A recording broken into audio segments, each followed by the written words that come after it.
41,000 feet की ऊंचाई पर हुआ प्लेन का फ्यूल खत्म। वेलकम टू मोहो टीवी। 41,000 फीट की ऊंचाई पर प्लेन उड़ रहा हो और फिर अचानक पता चले कि प्लेन का एक इंजन ने काम करना बंद कर दिया है। कुछ टाइम बाद प्लेन का दूसरा इंजन भी बंद हो जाए और कंट्रोल रूम से संपर्क टूट जाए। इमरजेंसी लैंडिंग के लिए आसपास कोई एयरपोर्ट ना हो। जाहिर सी बात है, सबको लग रहा होगा कि प्लेन जमीन से टकराकर तबाह हो जाएगा, जिसमें सारे लोग मारे जाएंगे। दरअसल ये घटना बिल्कुल सच्ची है, जो एयर कनाडा के प्लेन के साथ 1983 में बीती थी। 41,000 फीट की ऊंचाई पर प्लेन के दोनों इंजन बंद होने पर प्लेन में बैठे 69 पैसेंजर और क्रू मेंबर की जिंदगी की उल्टी गिनती शुरू हो गई थी। जहाज कंट्रोल रूम से बाहर हो गया था। लोग घबरा गए थे। फिर कुछ ऐसा हुआ जो चमत्कार से कुछ कम नहीं था। ये घटना कैसे बीती और 41,000 फीट की ऊंचाई पर प्लेन बंद होने के बावजूद भी प्लेन में सवार लोग कैसे बच गए, इसके बारे में सब जानकर हैरान हो जाओगे। ये घटना कनाडा में 1983 में बीती थी, जिसको गिम्ली ग्लाइडर इंसिडेंट भी कहा जाता है। इस घटना का नाम गिम्ली ग्लाइडर क्यों पड़ा, ये आपको आगे पता चलेगा। वैसे तो प्लेन के उड़ान भरने से पहले सब कुछ चेक किया जाता है कि सब कुछ ठीक है या नहीं। जहाज के 400 से 600 घंटा चलने के बाद रेगुलर मेंटेनेंस भी होती रहती है, जो इंजन में से जहाँ कोई और तकनीकी प्रॉब्लम को दूर किया जाए। 22 जुलाई 1983 एयर कनाडा की एक फ्लाइट, जिसको 143 भी बोला जाता है, ये रेगुलर मेंटेनेंस के लिए टोरंटो से एडमिंटन गया। ये बोइंग 767 जहाज था। जहाज़ों के अलग अलग मॉडल होते हैं। बोइंग 767 मीडियम से थोड़े बड़े जहाज होते हैं। ये 181 से 375 यात्रियों को ले जा सकते हैं और जहाज का एडमिंटन पहुंचते ही पूरा चेकअप होता है। अगले दिन यानी कि 23 जुलाई 1983 को ये जहाज एडमिंटन से मॉन्ट्रियल पहुंच गया। जहां जाकर जहाज के पायलटों की ड्यूटी बदल गई। अब जहाज का कैप्टन रॉबर्ट पैरिसन, जिसके पास 15,000 घंटे प्लेन उड़ाने का तजुर्बा था, उसका साथी पायलट मॉराइस क्विटल, साथी पायलट को फर्स्ट ऑफिसर भी कहा जाता है, उसके पास 7,000 घंटे जहाज चलाने का तजुर्बा था। दरअसल एबीएस इंडस्ट्री में पायलट का जहाज उड़ाने के तजुर्बे को घंटों में रिकॉर्ड किया जाता है, जिससे पता चलता है कि पायलट को कितना तजुर्बा है। इसके बाद मॉन्ट्रियल एयरपोर्ट पर खड़ी फ्लाइट 143 में 22,300 लीटर फ्यूल भरने के लिए रिफ्यूलिंग टीम को कहा गया। दरअसल सारी गड़बड़ यहीं हुई थी। रिफ्यूलिंग टीम ने 22,300 लीटर फ्यूल की जगह 22,300 पाउंड फ्यूल भर दिया, जो कि ज़रूरत से सिर्फ आधा ही था। उस टाइम फ्यूल को मापने के लिए 2 तरीकों की बरतों की जाती थी। पहला इंपीरियल यूनिट, जिसमें पाउंड और गैलन, और दूसरा मैट्रिक यूनिट, जिसमें लीटर और किलोग्राम में फ्यूल मापा जाता था। उस टाइम कनाडा में इंपीरियल सिस्टम को बदलकर मैट्रिक सिस्टम में तब्दील किया जा रहा था, जिस कारण फ्यूल भरने में बड़ी गलती हो गई। और दूसरी गलती दोनों पायलट की भी थी, जिन्होंने जहाज के फ्यूल को चेक किए बिना रिफ्यूलिंग टीम को क्लियरेंस दे दी। उन्हें लगा कि हर बार की तरह फ्यूल सही ही भरा होगा। उनको बिल्कुल अंदाजा नहीं था कि फ्यूल जरूरत से सिर्फ आधा ही भरा गया था। इसके बाद फ्लाइट 143 वापिस एडमिंटन के लिए टेक ऑफ करके रवाना हो जाती है। सब कुछ नॉर्मल होता है। बीच बैठे लोगों को कोई भी अंदाजा नहीं होता है कि आगे क्या होने वाला है। देखते ही देखते जहाज 41,000 फीट की ऊंचाई पर उड़ने लगा। थोड़ी देर बाद पायलट रॉबर्ट पियर्सन को एक सिग्नल मिलता है, ये सिग्नल जहाज के दाएं इंजन का था जो 41,000 फीट की ऊंचाई पर बंद हो गया था। शायद उनको लगा कि इंजन तक फ्यूल पहुंचना बंद हो गया होगा, जहां ये कोई तकनीकी प्रॉब्लम भी हो सकती है। पायलट ने जहाज को जमीन की तरफ झुका दिया ताकि जहाज के विंग्स से फ्यूल इंजन तक पहुंचाया जा सके। इसके बाद दोबारा इंजन को स्टार्ट करने की कोशिश की, पर इंजन स्टार्ट तभी हो अगर जहाज में फ्यूल हो। पर बदकिस्मती से इंजन स्टार्ट नहीं हुआ।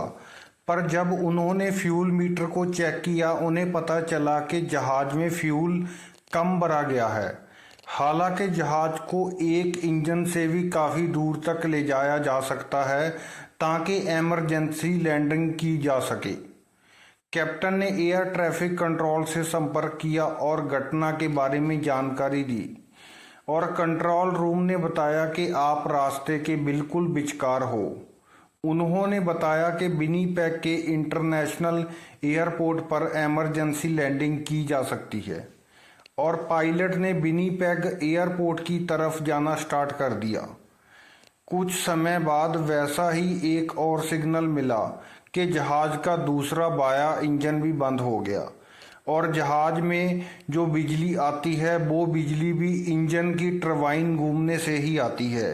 इंजन बंद होने के कारण जहाज में से बिजली भी चली गई।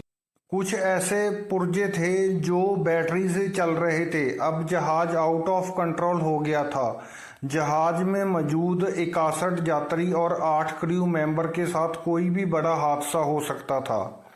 ऐसे हालात में कोई भी पायलट घबरा जाता, पर पियर्सन और उसका साथी मॉरिस ने हिम्मत करके जहाज में मौजूद मैनुअल देखा। उन्हें उम्मीद थी कि इसमें ये बताया होगा कि अगर जहाज के दोनों इंजन हवा में ही बंद हो जाएं तो कैसे इमरजेंसी लैंडिंग करवाई जाए। पर बदकिस्मती से उस मैनुअल में कोई भी ऐसी खतरनाक स्थिति से निपटने के बारे में नहीं बताया गया था।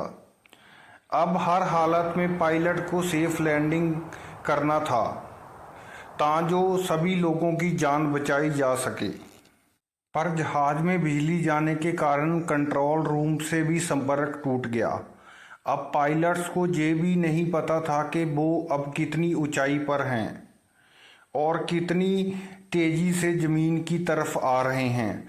हालांकि अगर इतनी ऊंचाई पर जाकर जहाज़ के दोनों इंजन फेल हो जाएं और जहाज़ एकदम नीचे नहीं आता बल्कि ग्लाइडर की तरह काम करता है, पर जहाज़ कभी भी नीचे आकर क्रैश हो सकता था। पर जहाज़ में अचानक बिजली आ जाती है। पर फ्यूल के बिना जहाज बेशक बंद था, पर बिजली के कई उपकरण काम करना शुरू कर देते हैं। पर ये कोई चमत्कार नहीं था, बल्कि रैम एयर टरबाइन एक्टिव हो गई थी। ये छोटी टरबाइन जहाज के नीचे लगी होती है। ये इंजन बंद होते ही अपने आप एक्टिव हो जाती है और हवा के साथ घूमकर बिजली पैदा करना स्टार्ट कर देती है। बेशक जहाज के इंजन ठप पड़ चुके थे, पर जहाज पहले वाली स्पीड के साथ ही थोड़ा आगे और ज़्यादा नीचे आता जा रहा था।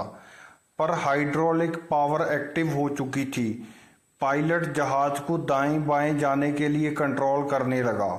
किस्मत के साथ दूसरे पायलट का संपर्क भी कंट्रोल रूम से हो गया, और कंट्रोल रूम ने बताया कि वो 400 किलोमीटर प्रति घंटा की स्पीड से नीचे आ रहे हैं, जो कि काफ़ी तेज गति होती है। किसी भी सवारी का बचना मुश्किल था। विनिपेग एयरपोर्ट पर इमरजेंसी लैंडिंग करने के लिए 50-60 किलोमीटर जाना जरूरी था। जितनी तेजी के साथ फ्लाइट 143 नीचे आ रही थी, उस हिसाब से विनिपेग एयरपोर्ट पर इमरजेंसी लैंडिंग करना बहुत मुश्किल था। फिर पियर्सन के साथी पायलट को ख्याल आया कि नज़दीक ही गिमली नाम की एक जगह है, वहाँ एक एयरवेस है, वहाँ वो काम कर चुका है। पर उसे ये नहीं पता था कि वो एयरवेस नहीं है, वो जगह अब एक रेसिंग ट्रैक बन चुका है। हालांकि वहाँ रेस नहीं हो रही थी, पर वहाँ बहुत लोग मौजूद थे। पायलट जहाज को गिमली की तरफ ले जाने लगा। रेस ट्रैक करीब आने लगा। रैम एयर टरबाइन से अब बहुत कम बिजली बन रही थी।